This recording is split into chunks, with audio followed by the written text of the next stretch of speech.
नमस्कार फ्रेंड्स, मैं अमनिंदर आज आपका अपने ओल्ड स्कूल में एक बार फिर से स्वागत करता हूं।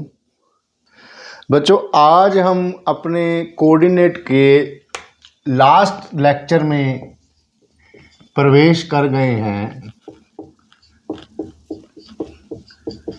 इसका आज हम लास्ट लेक्चर डिस्कस करेंगे, लेक्चर 7।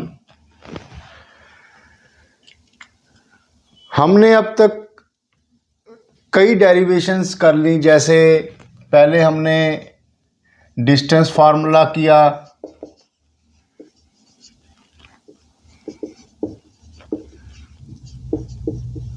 फिर हमने सेक्शन फार्मूला देखा,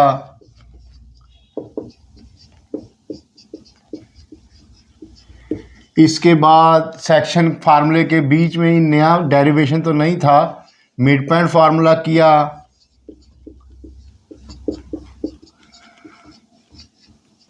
अब हम आज अपना last topic area of triangle का फार्मूला डेरिवेशन करेंगे।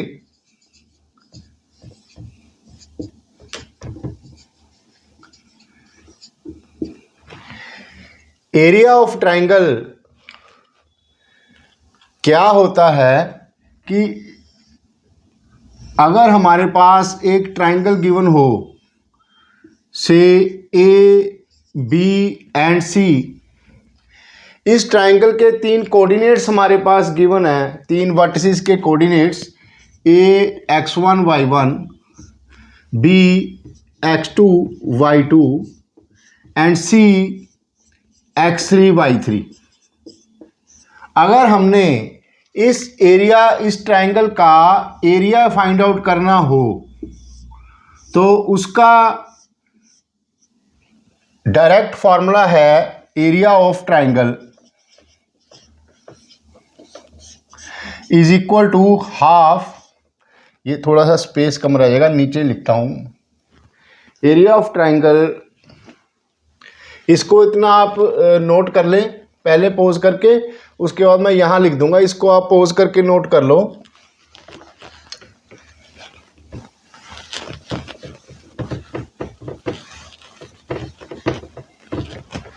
This area of triangle will be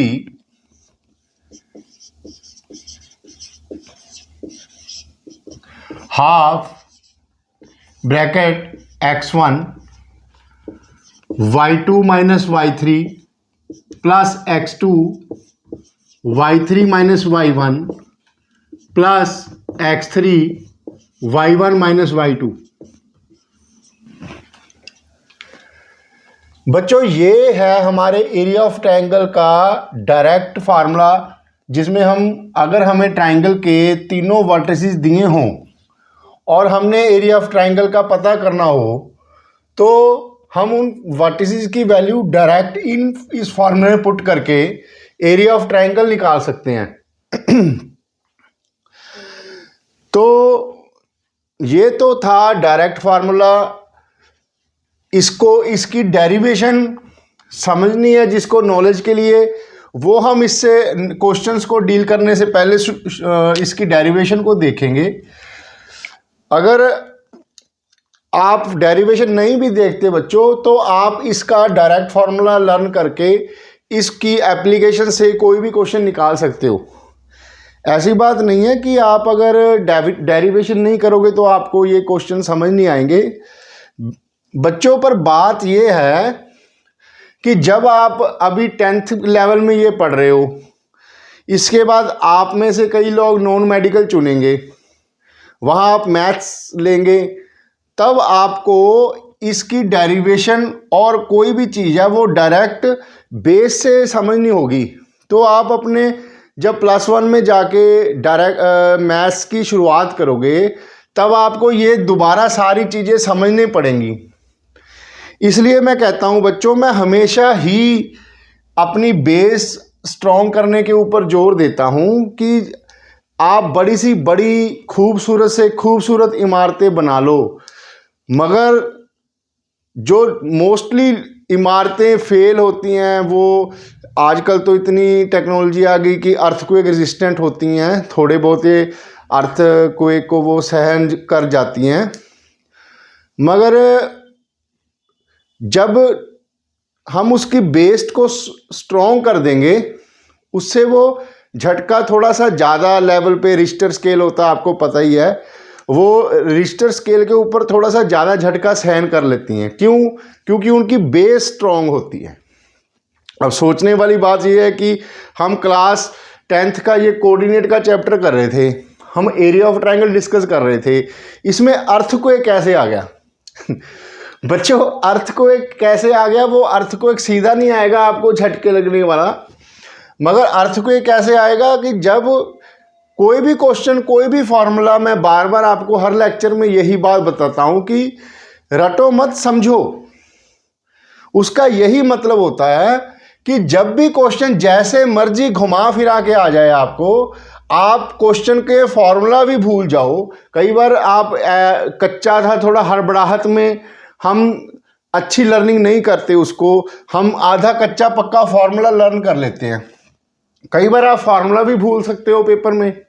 सिर्फ कोऑर्डिनेट की बात नहीं, कोई भी चैप्टर ले लो आप, मैथ्स में 9वीं में, 10वीं में, 11वीं में, 12वीं में, खास करके बोर्ड्स के जो एग्ज़ाम हैं, इन सब के क्लासेस के, उन्होंने अगर आपको कोई क्वेश्चन की डेरिवेशन डायरेक्ट भी पूछ लेते हैं कि drive the formula for area of triangle, drive section formula, तो तब आपको इसकी डेरिवेशन की समझने की ज़रूरत तो है ही है। मगर कंपटीशन एग्ज़ाम्स में, सीडीएस में, एनडीए में, आईआईटी में, जी मेंस में, और भी अगर आप इनके अलावा फिर आप ग्रेजुएशन कर लोगे, फिर आप में से कई अच्छे बच्चे जो हैं वो आईएएस की प्रेपरेशन में लग जाते हो। कुछ बच्चे सोचते हैं हम कोई और एग्ज़ाम की तैयारी कर लें, but these are the building blocks. जो आपका 9वीं 10वीं का मैथ है बच्चों, वो आपका बिल्डिंग ब्लॉक है।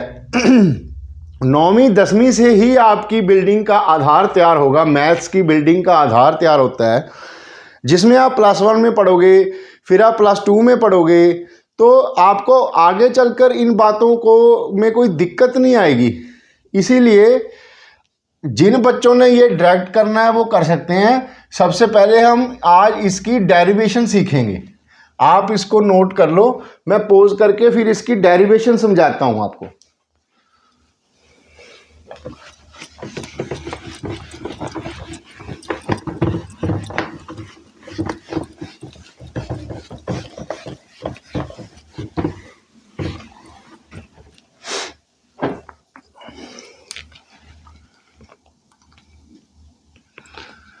बच्चों, वही पहले आप अपना एक कोऑर्डिनेट ड्रा किया करो, इसको आप अपनी एक आदत बना लो। ये थोड़ा सा बड़ा बनाना पड़ेगा ताकि डेरिवेशन में आपको क्लियर हो जाए। वही मैं एज यूजुअल फर्स्ट क्वाड्रेंट में ही आपको ये बातें समझाता हूं।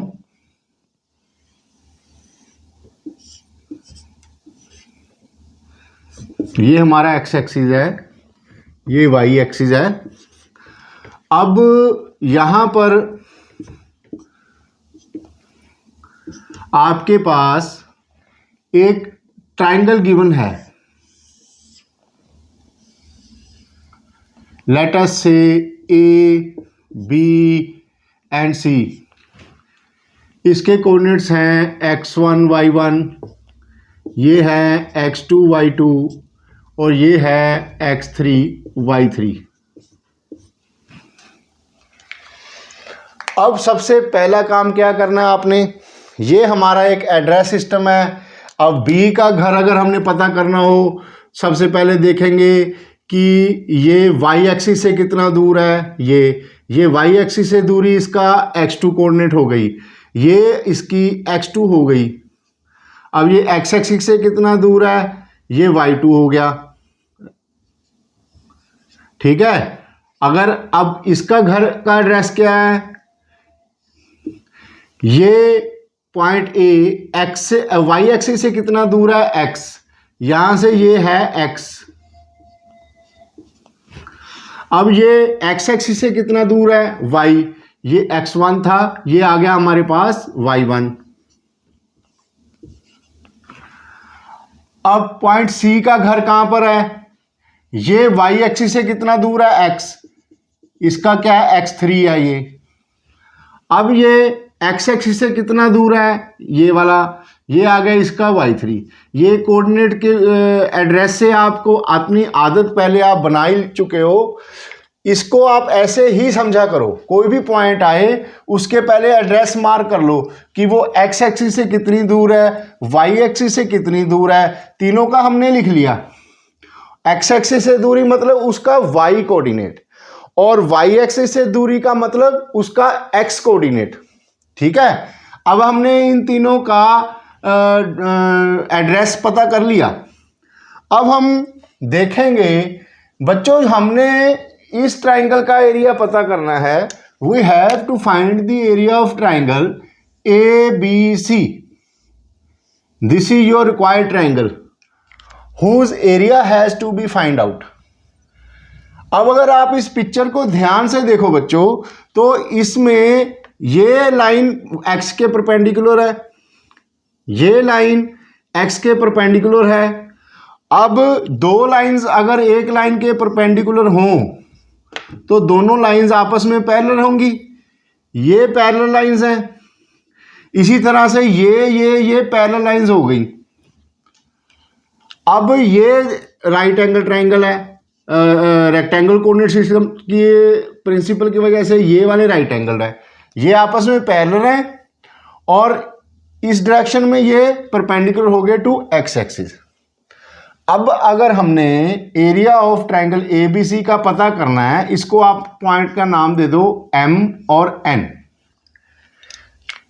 अगर हमने एरिया ऑफ ट्राइंगल पता करना बच्चों, एरिया ऑफ ट्राइंगल ABC ये किसके बराबर आएगा, आप ध्यान से देखो। अब आप इसको ट्रेपीजियम को तो अच्छी तरह से पहचानते हो, ट्रेपीजियम की टू लाइंस पैरेलल होती हैं। This is your trapezium, two sides parallel, two sides non parallel, और एक ये होता है यहाँ इन पैरेलल साइड्स के बीच में डिस्टेंस, जो ये परपेंडिकुलर वाली लाइन है वो इन पैरेलल लाइंस के बीच में होगा डिस्टेंस। और एरिया ऑफ ट्रेपीजियम क्या होता है, half into sum of parallel sides into distance between them. तो इस एरिया ऑफ ट्राइंगल को अगर जिस ABC हमने फाइंड आउट करना था, अब इसके तीन पार्ट्स हो गए। सबसे पहले MN, इसको आप दे दो नाम P। ये एरिया ऑफ ट्राइंगल ABC किसके बराबर आएगा बच्चों, ये trapezium ABMP, area trapezium ABMP plus, यहां लिख लो आप, ऑर्डर में थोड़ा अच्छा लगेगा।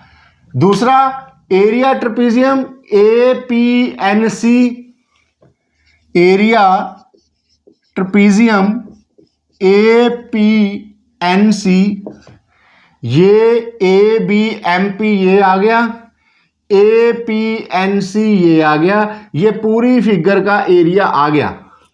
अब आप इसमें से अगर ये वाला पोर्शन माइनस कर दो इस पूरी फिगर में से, अगर आप इस सारी फिगर में से ये वाला पोर्शन BCNP माइनस कर दो, काट के इसको अलग कर दो यहां से, तो ये ट्रायंगल कल अकेला बच जाएगा। और इस पूरी फिगर में से माइनस क्या करना हमने, एरिया ट्रेपीजियम BMNC। BMNC भी ट्रेपीजियम होगा, कैसे, इसकी टू साइड्स पैरेलल हो गई और ये इसमें डिस्टेंस हो गया परपेंडिकुलर डायरेक्शन में। समझ गए आप। अब आप इसको लिखो, एरिया ऑफ ट्रेपीजियम क्या होता है, half into sum of parallel sides. ABMP की पैरेलल साइड्स क्या हैं, ये कितना हो गया टोटल, y2 प्लस ये कितना है, y1 into distance between them, ये डिस्टेंस कितना हो गया, ये टोटल कितना था, x1। x1 में से x2 गया, ये आ गया, ये आ गया x1 माइनस x2 प्लस दूसरा एरिया ट्रेपेजियम APNC, ये क्या होगा, half into sum of parallel sides, ये दो पैरेलल साइड्स है, इसकी लेंथ है y1, ये है y3, half into sum of parallel sides into distance between them, ये डिस्टेंस हो गया परपेंडिकुलर डायरेक्शन वाला, ये डिस्टेंस कितना होगा, यहां से यहां x3 है टोटल, यहां से यहां x1 है टोटल, x3 माइनस x1, ये आ गया आपका डिस्टेंस x3 माइनस x1, ये दोनों ट्रेपेजियम प्लस करके सारी फिगर का एरिया आ गया। अब इसमें से आप ये वाला पोर्शन काट दो, इसका एरिया हमने माइनस करना, ये ध्यान रखना, पहले दोनों प्लस करके बड़ा पूरी फिगर आ गई, उसमें से इतना पोर्शन काट लिया, इसका एरिया कितना होगा, हाफ, इस फिगर का half into sum of parallel sides y2 plus y3 into distance between them, यहां से यहां टोटल कितना है x3, यहां से यहां कितना है x2, इस टोटल x3 में से x2 माइनस कर दिया, हमारे पास mn आ गया, x3 माइनस x2, ये आपका होल आ गया। समझ गए आप? अब इसको पहले आप नोट कर लो, क्योंकि हमारे पास स्पेस प्रॉब्लम आ रही है, इसके बाद मैं इसकी कैलकुलेशन यहाँ इसको इस पोर्शन को रब करके यहाँ करेंगे, इसको आप पॉज करके नोट कर लो।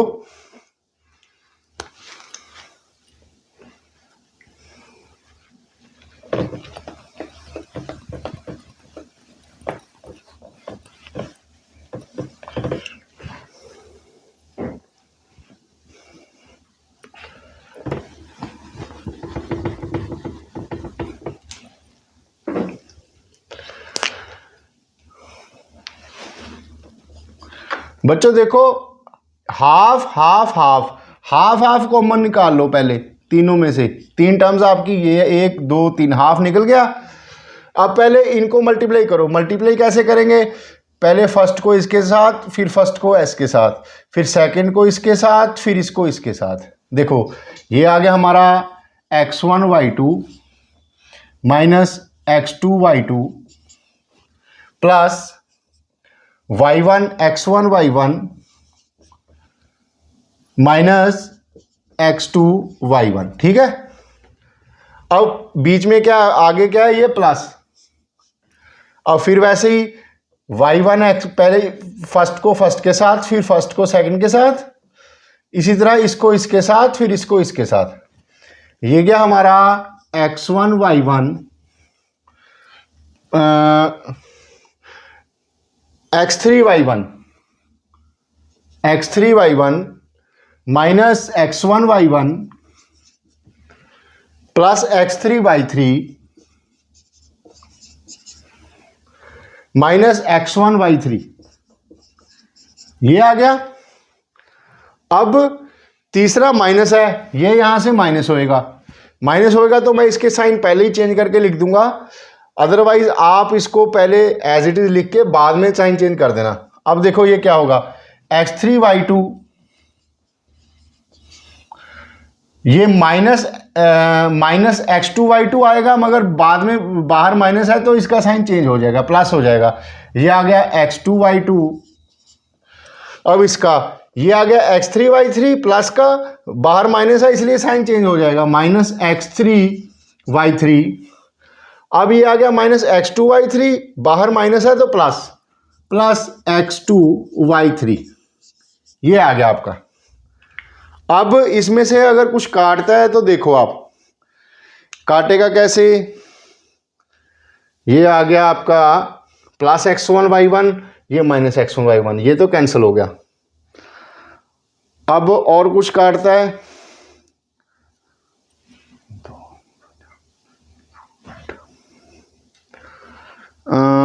x3 y3, x3 y1, x3 y2, x1 y3, x2 y3, पहले x1 देख लो आप, x1 y1, इसके साथ क्या है कुछ x1 के साथ, और x1 y1 कॉमन निकाल लो, फिर आपको पता चल जाएगा। इसके बाद आप ये स्टेप देखना, हाफ, ये देखो x1, यहां से हमारा x1 कॉमन आ गया, y2 माइनस y3 आ गया, ये तो चले गए। अब इसमें देखो और कुछ, अब हमारे पास आएगा, हाँ ये काट गया x2 y2, ये काट कैंसिल हो गया, plus x2 y2 minus x2 y2। अब x2, यहां से x2 कॉमन निकालो आप इन दोनों फिगर्स में, अंदर क्या बच गया, y3 माइनस y1 प्लस, अब तीसरा है x3 वाली टर्म रहेगी, ये वाली x3 कॉमन निकालो, यहां से आएगा y1 माइनस y2,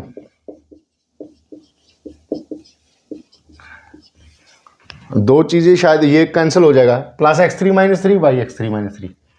ठीक है बच्चों, ये आपका एरिया ऑफ ट्राइंगल का फार्मूला ड्राइव हो गया। इसको आप पॉज करके नोट कर लो, फिर इसके ऊपर बेस्ड हम 3-4 क्वेश्चन सॉल्व करेंगे।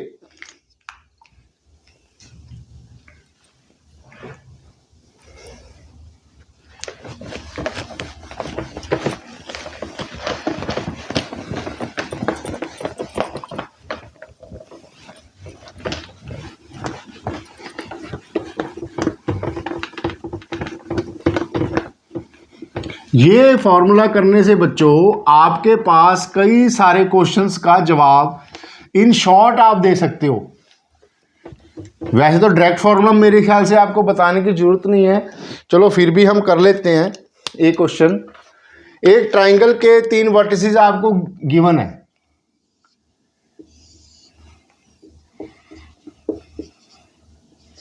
ए के है 1 माइनस 1, बी है -4 6, सी है -3 -5। You have to find its area. अब इसका डायरेक्ट फॉर्मूला है area triangle is equal to half x1 y2 minus y3 plus x2 y3 minus y1 plus x3 y1 minus y2। ठीक है बच्चों, अब आप इसमें डायरेक्ट इनकी वैल्यूज पुट कर दो। x1 की इसको मान लो आप x1 y1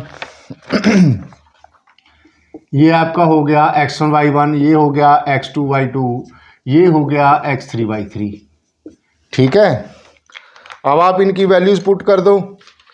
x1 कितना हमारे पास 1, y2 कितना हमारे पास 6, minus y3 minus minus plus, ये हो गया, प्लस x2 कितना हमारे पास -4, y3 कितना हमारे पास -5, y1 कितना हमारे पास -1, माइनस माइनस प्लस हो गया, प्लस x3 कितना हमारे पास -3, ब्रैकेट में y1 माइनस y2, y1 कितना हमारे पास -1, y2 हमारे पास कितना है -6।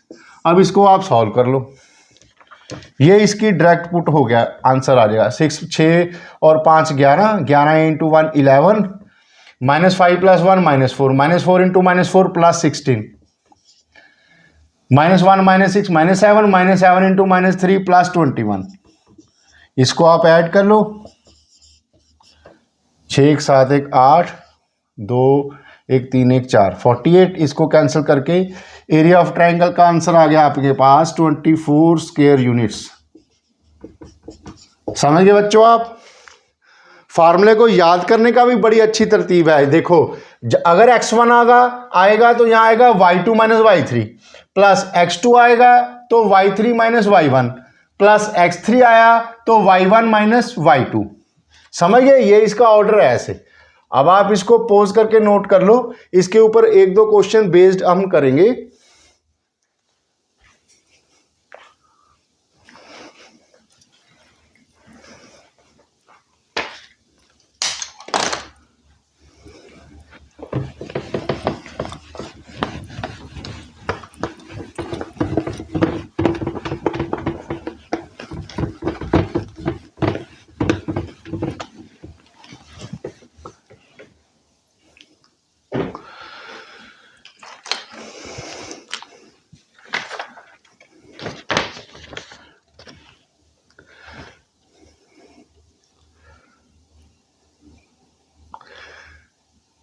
फाइंड द वैल्यू ऑफ के,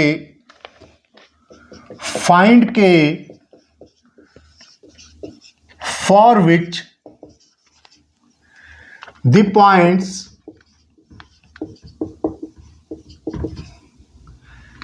7 - 2 5, 1 and 3, k are collinear.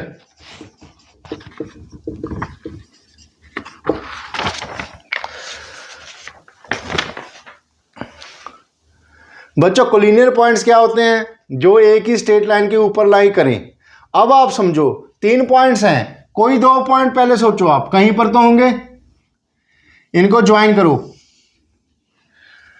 अगर ये एक और पॉइंट हो जो कोलिनियर है, मींस वो इन दोनों को ज्वाइन करने वाली लाइन के ऊपर ही लाई करेगा, तीसरा पॉइंट। अब अगर ये तीनों पॉइंट्स एक ही लाइन पे हैं तो एरिया ऑफ ट्रायंगल कितना ट्रायंगल बनाएंगे एरिया वाला? तो ये तो कॉमन सेंस है। आप देखो, आप ये है AC, ये भी जब तक AC लाइन के ऊपर या नीचे आता रहेगा, यहां यहां यहां यहां यहां यहां यहां यहां, तब तक आपका ट्रायंगल बनेगा, कोई ना कोई ट्रायंगल बनेगा, राइट एंगल, स्केलन, इक्विलेटरल, कुछ भी बनेगा। मगर जैसे ही ये पॉइंट थर्ड AC लाइन के ऊपर आ गया, तब इसका एरिया 0 आएगा, क्योंकि ये ट्रायंगल ही नहीं बनेगा। समझ गए आप? इजी था। अब इन ट्रायंगल का वर्टिसेस आप ड्रा कर लो। पहले वही आदत डाल लो आप धीरे धीरे। पहले तो आप इसका एक रफ फिगर बनाओ, ABC, इसके कोऑर्डिनेट्स लिखो। ये 5, 1, ये 3, k। अब ये x1, y1 आ गया, x1, y1, ये x2, y2 आ गया, ये x3, y3 आ गया। क्योंकि इसका एरिया ऑफ ट्रायंगल 0 होगा, तो हम पहले ही 0 के बराबर इसके एरिया ऑफ ट्रायंगल के फार्मूले को इक्वेट कर देंगे। x1 y2 - y3 plus x2 y3 - y1 plus x3 y1 - y2। समझ गए? अब 0 is equal to half, x1 कितना हमारा 7, y2 - y3 1 - k plus x2 कितना हमारा 5, y3 - y1 k plus 2 plus c कितना हमारा, x3 कितना हमारा 3, y1 - y2, y1 है -2, y2 हमारा -1। ठीक है बच्चों? अब ये 2 इधर क्रॉस में करके तो 0 ही हो जाएगा। इस ब्रैकेट को आप ओपन कर लो। 7 - 7k plus 5k plus 10 -3 plus 3 -9। ठीक है? अब ये आ गया 10 और 7 17, 17 में से 9 गए 8, प्लस 8 इधर आके -8 हो जाएगा, और -7 plus 5 -2k, minus minus cancel, k is equal to 4। समझ गया आप बच्चों? ये एक एप्लीकेशन है एरिया ऑफ ट्रायंगल की। ये ऐसे भी आ सकता है, अगर k की वैल्यू आपने फाइंड आउट नहीं करनी थी, समझ लेते हैं आप, अगर k की वैल्यू भी कोई दे दें, लेट अस से -1। अब 3 पॉइंट्स आप इसमें पुट करो। You have to prove that point these 3 points are collinear. अब आपको ये बड़ा अच्छे से पता है कि जब ये 3 पॉइंट्स एक ही लाइन के ऊपर होंगे तो ये एरिया ऑफ ट्रायंगल नहीं बनाएंगे, वो 0 होगा। तो आप ये तीनों पॉइंट्स को एरिया ऑफ ट्रायंगल में पुट करो। अगर वो 0 आ गया तो वो तीनों पॉइंट्स कोलिनियर होंगे, अगर वो 0 नहीं आया तो वो नॉन कोलिनियर पॉइंट्स होंगे। ये इसकी इंपॉर्टेंट एप्लीकेशन है बच्चों, आप इसको नोट कर लो, ये इंपॉर्टेंट क्वेश्चन था।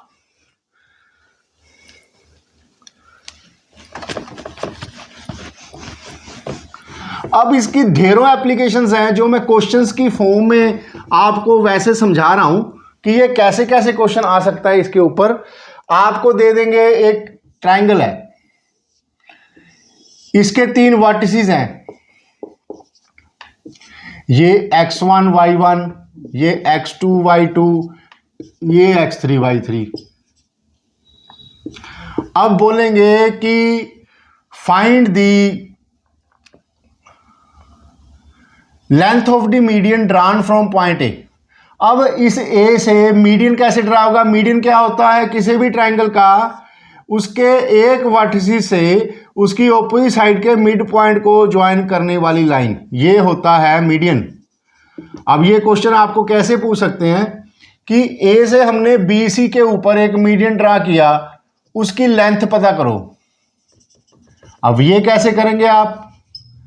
मीडियन क्या होता है? Mid point. पहला मिड पॉइंट फार्मूले से डी के कोऑर्डिनेट्स निकालो आप, x2 + x3/2 and y2 + y3/2। ये एक्स वाई कोऑर्डिनेट इसके आ गए। अब ये दोनों पॉइंट्स आपके पास कोऑर्डिनेट इनके पता है, आपने डिस्टेंस फार्मूला लगा के इसकी लेंथ पता कर लेनी है। समझ गए बच्चों? अब इसके साथ बच्चों आज हमारा कोऑर्डिनेट का कंप्लीट पोर्शन खत्म हो गया। इसके ऊपर ज़्यादा से ज़्यादा एक लेक्चर मैं सबका मिक्स बना के, टाइप्स ऑफ क्वेश्चन बना के आपको एक लास्ट लेक्चर दूंगा, जिससे आप सब सारे फॉर्मूले अप्लाई करना सीख जाओगे। दोबारा से आपकी रिवीजन भी हो जाएगी। और उसके बाद हमारा मोस्ट अवेटेड वो कोऑर्डिनेट की, मैं वो ऐसी यूजुअल डीपीपीज आपको नहीं दूंगा। इसके ऊपर मैं एक गेम बना रहा हूं, जो मैं शुरू से ही बोल रहा हूं, दी मच अवेटेड वो गेम अब तकरीबन बन के तैयार हो गई है। अब ये कोऑर्डिनेट चैप्टर की मैक्सिमम एक लेक्चर में हम सभी क्वेश्चंस को एक बार दोबारा रिवाइज करके, डिफरेंट क्वेश्चंस होंगे, नए क्वेश्चन होंगे, मिक्स बुक से होंगे, जिसमें PYQs भी होंगे। वो क्वेश्चंस मैं सारे निचोड़ के आपको डिफरेंट टाइप्स में पूरी कोशिश करूंगा कि आपको हर एक टाइप को मैं समझा दूं। और उसके बाद हम इसकी DPP की जगह मैंने इसकी एक गेम बनाई है बच्चों, जो मैं आप अपने भाई बहनों के साथ, दोस्तों के साथ, फ्रेंड्स के साथ, अपने पेरेंट्स के साथ, अगर आप एज ए फन उसको 3-4 दिन खेलोगे ना बच्चों, तो जैसे आप DPPs ट्राई करते हो, आप बोलते हो कि हमें प्रैक्टिस क्वेश्चंस दो, हमें ये वाले क्वेश्चंस दो, उसकी ज़रूरत नहीं पड़ेगी। ये क्वेश्चनों की हम आपको रट्टा मारने की भी ज़रूरत नहीं पड़ेगी। आप अंडरस्टैंडिंग अच्छे से कर लोगे। गेम्स मैंने बना ली हैं। अब इसके जो लास्ट लेक्चर में मैं वो गेम वाली वीडियो डालूंगा, उसको आप ध्यान से देखना। जिस बच्चे ने सारे लेक्चर नहीं भी सुने, तो वो लास्ट गेम वाली वीडियो अगर देखेगा तो उसकी कोऑर्डिनेट के ऊपर पकड़ बहुत मजबूत हो जाएगी। बच्चों बात ये है कि आप अब तक कई टीचर्स से पढ़ रहे हो, स्कूल से पढ़ते हो, ट्यूशन्स भी जाते हो। मैं आपको ये नहीं कह रहा कि आप अपना सारा शेड्यूल उनसे मतलब अलग करके दोबारा से शुरू करें। आप जैसे पढ़ाई करते हो बच्चों, वैसे करते रहो। जिस टीचर से पढ़ते हो, स्कूल से पढ़ते हो, ट्यूशन से पढ़ते हो बच्चों, वो पढ़ाई आप अपनी एज यूजुअल जारी रखें। ये तो मेरे आपको छोटे छोटे जो कैप्सूल्स नहीं होते न्यूट्रिशंस वाले, जब आप खाना तो आप रोज़ खाते हो, जब डॉक्टर कहता है जब आप बीमार हो जाते हो तो ये विटामिन D की गोली है, ये विटामिन C की गोली है, ये हमारी आपकी ये आयरन की गोली दे दी आपको। ये मेरी वो छोटी छोटी गोलीज हैं, पैलेट्स हैं, जो आप अपने रूटीन स्टडी में अगर फॉलो करोगे तो आपका कॉन्फिडेंस लेवल डेफिनेटली इंक्रीज होगा बच्चों। चलो आज के लेक्चर के बाद अब एक मिक्स लेक्चर आएगा, जिसमें सभी क्वेश्चंस होंगे कोऑर्डिनेट के, और कुछ टेस्ट वाले क्वेश्चंस भी होंगे। आप टेस्ट भी ट्राई कर सकते हो उसको एज इट इज़ लेकर। और लास्ट में फिर हमारा मच अवेटेड वो आ जाएगा मॉडल, जो वर्किंग मॉडल मैं बड़ी देर से लगा हुआ हूँ।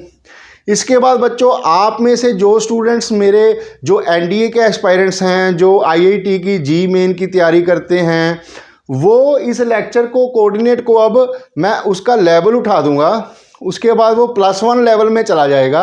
तो जो NDA के एस्पायरेंट्स हैं, मैंने आपको शुरू से बोला था कि बेस से किसी चीज़ को समझना हमने। आपने ये गलती नहीं करनी। जो आज मेरा लेक्चर देख रहे हैं, आप में से कई 10th के बच्चे होंगे, हो सकता है कई +1 के NDA एस्पायरेंट्स होंगे, कोई IIT जी मेन के एस्पायरेंट्स होंगे, उसके अलावा कोई कॉमर्स के भी होंगे जिन्होंने मैथ्स लेते हैं। मेरी आपको सजेशन ये है बच्चों कि आप क्लास वाइज मैं इसलिए डाल देता हूं कि स्पेसिफिक वो उस क्लास का टॉपिक आपकी बुक्स में अवेलेबल है, आपके एग्जाम्स में भी आएगा। और सेकेंडली, अगर आप अपने कंपटीशन की तैयारी करते हो तो चैप्टर को आराम से उस तरीके से समझना आप, मैंने अब 10th का कर दिया।